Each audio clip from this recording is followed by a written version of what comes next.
Welcome to our YouTube channel, The Alien Tales, and please ensure that you have subscribed. My touch burns her skin. We love through holograms and hopeless dreams. Our biochemistry is fatally incompatible. Scientists say there's no cure. We sleep on opposite sides of a glass wall, hands pressed together. The isolation chamber hummed with sterile efficiency as Dr. Kai Brennan pressed his palm against the reinforced glass. On the other side, Lyra Voss mirrored his gesture, her violet eyes reflecting the harsh laboratory lights. 3 months had passed since the Nexus Corporation's terraforming accident had altered her cellular structure, making her touch lethal to anyone with standard human biology. "The readings are still off the charts," whispered Dr. Helena Cross, studying the bioscanners with growing concern. "Her skin produces a cytotoxic enzyme that breaks down human tissue on contact. It's like her body became a living weapon." Kai ignored the warnings, focusing entirely on Lyra's face. Even through the barrier, he could see the pain etched in her features, not physical, but the deep ache of isolation that matched his own. As the lead researcher on her case, he'd spent countless hours studying her condition, but somewhere along the way, clinical interest had transformed into something far more dangerous. "I dream about touching you," Lyra mouthed silently, her breath fogging the glass. "I know," Kai whispered back, though she couldn't hear him through the soundproof barrier. The communication system crackled to life. "This is torture." Her voice carried through the speakers, distorted but unmistakably hers. "Knowing you're right there, but might as well be on another planet." Kai's heart clenched. The irony wasn't lost on him. He'd dedicated his life to bridging impossible distances through technology, yet couldn't cross 3 inches of glass to comfort the woman he'd fallen impossibly in love with. Behind them, machines beeped steadily, monitoring every breath, every heartbeat, every moment of their forbidden connection. "We'll find a way," he promised, though even he wasn't sure he believed it. "I've been working on something," Kai announced, wheeling a complex array of projectors into Lyra's chamber. His eyes were bloodshot from sleepless nights, but excitement sparked in his voice. "Haptic holography, light patterns that can simulate touch through electromagnetic field manipulation." Lyra sat up on her narrow cot, curiosity replacing the resigned despair that had settled over her like a shroud. "You think you can fool our brains into feeling something that isn't there?" "Not fool, supplement." Kai's fingers danced over the control panel, adjusting frequencies and calibrations. "The technology exists for virtual reality training, but I've modified it. If I can map your bioelectric signature and create a corresponding phantom sensation." The first hologram flickered to life, a translucent outline of Kai's hand reaching toward her. When she tried to touch it, her fingers passed through empty air, but then something extraordinary happened. The sensors detected her movement and sent tiny electrical pulses through the floor beneath her feet, up through her body, creating the ghost of sensation. "Oh my God!" she breathed, tears streaming down her face. "I can almost feel you." The projection wasn't perfect, more like the memory of touch than touch itself, but after months of complete isolation, it felt like a miracle.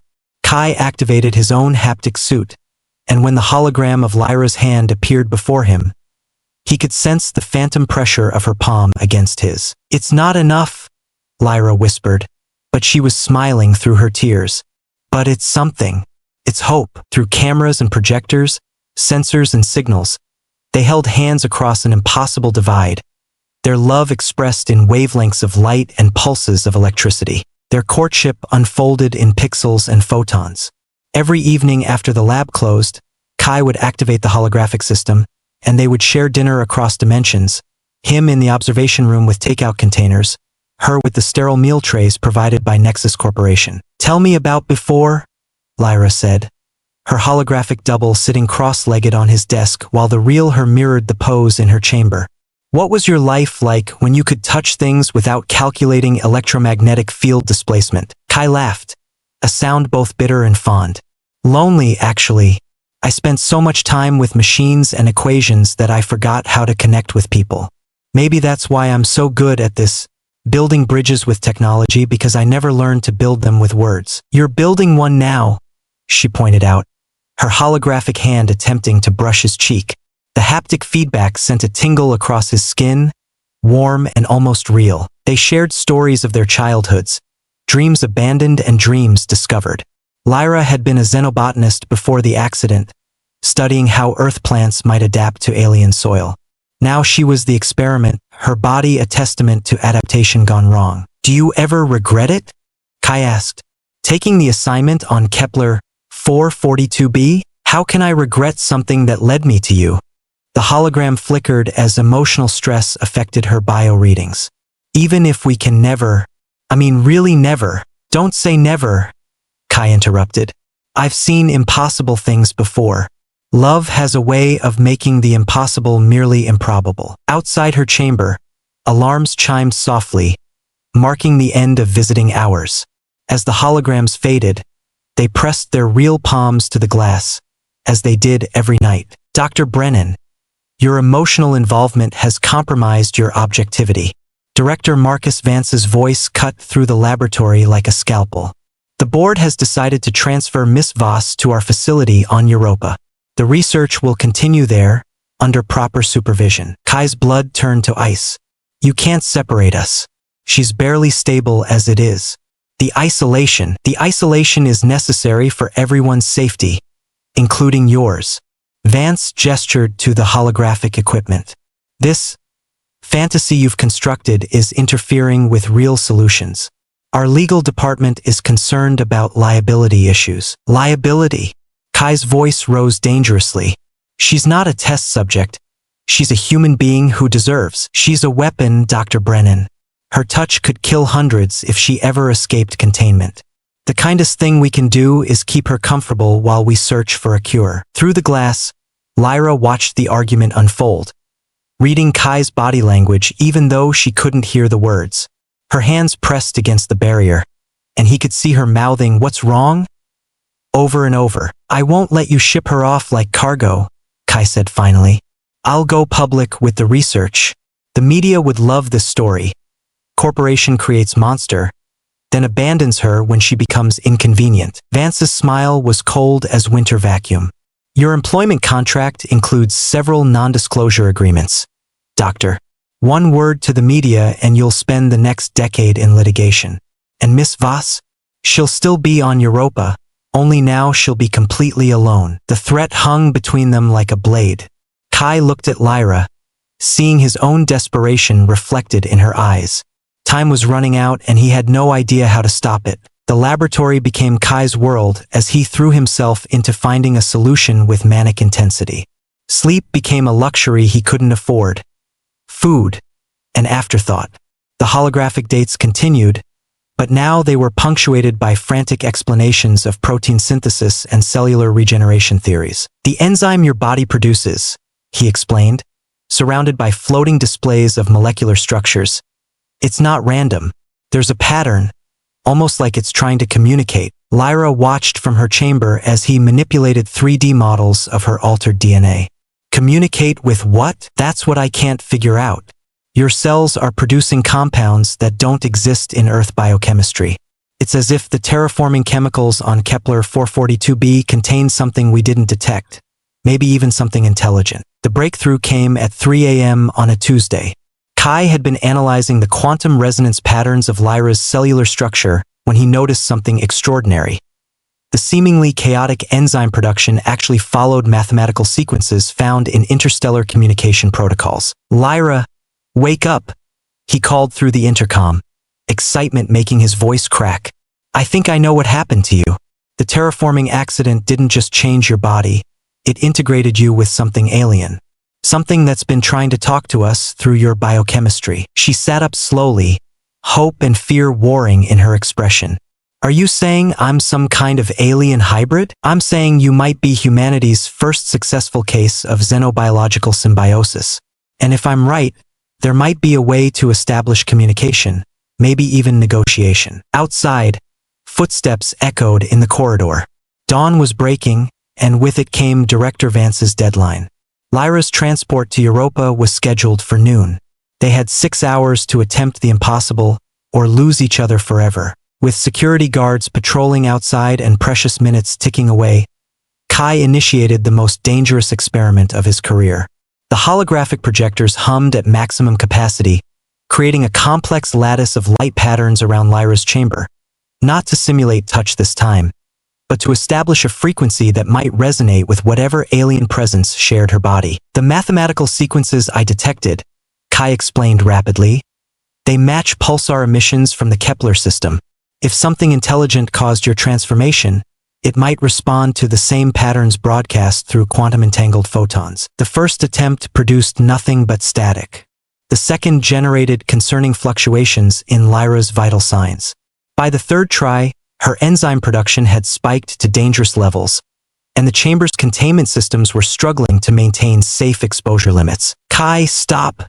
She gasped, pressing herself against the far wall as her skin began to glow with an eerie bioluminescence. Something's happening. I can feel it moving inside me, like it's waking up, but he couldn't stop. Not when they were so close to answers. The quantum resonance reached a critical frequency, and suddenly the laboratory filled with impossible light.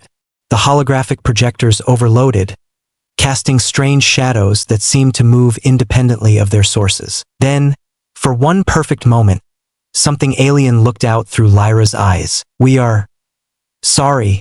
A voice spoke directly into their minds, layered with harmonics that human vocal cords could never produce. "We did not know we would harm the bonding. We came seeking understanding, not separation." "Who are you?" Kai whispered, his instruments recording everything even as rational thought struggled to process what was happening. "We are the chorus of Kepler's heart. We sing between stars, seeking others who sing. This one soul sang so beautifully, we wish to harmonize. But your kind requires touch to love. We have made that impossible." The communication lasted only seconds before Lyra collapsed, the alien presence retreating back into dormancy. But in those brief moments, everything had changed. "You're telling me there's an alien intelligence living inside her?" Director Vance paced the observation room like a caged predator, his corporate composure finally cracking. "And it wants to negotiate? The entity calls itself part of something called the chorus," Kai explained, exhaustion making his words slur. "It's not malicious, more like a child who broke something by accident. It's willing to help reverse the changes, but it wants something in return." Through the glass, Lyra sat in meditation pose, preparing for another contact attempt. The alien presence had been more responsive since their first communication, occasionally surfacing to whisper in harmonics that only she could hear. "What does it want?" Vance demanded. "To understand human love. Specifically, our need for physical connection." Kai activated the holographic recording of their conversation. "Their species experiences emotion through quantum entanglement across vast distances. They don't understand why proximity matters to us." The irony wasn't lost on anyone. An alien entity that needed to learn about touch from two people who couldn't touch each other. But the chorus had been clear.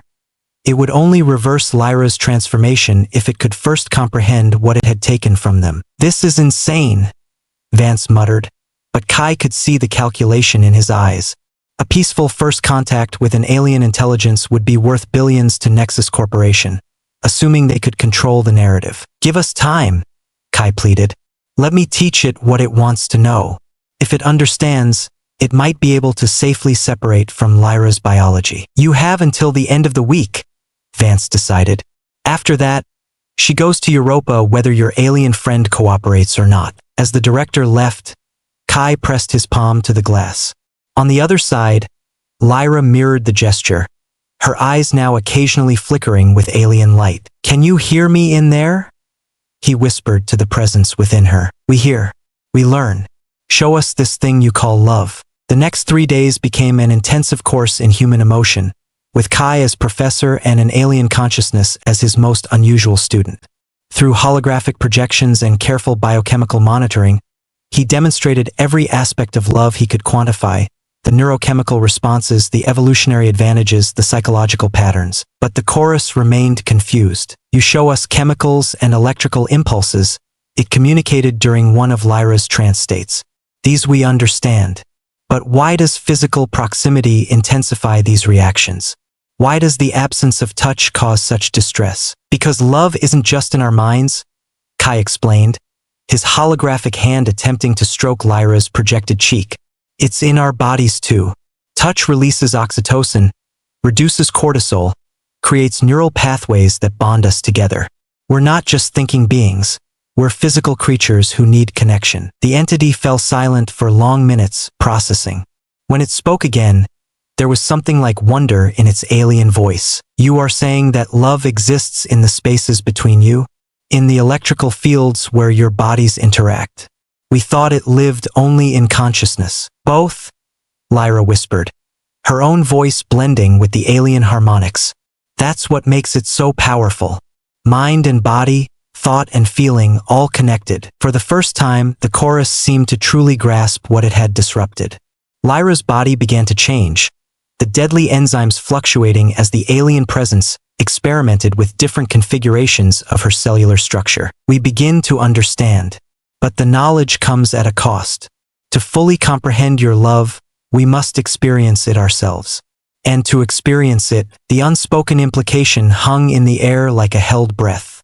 To truly understand human love, the chorus would need to become human, at least partially.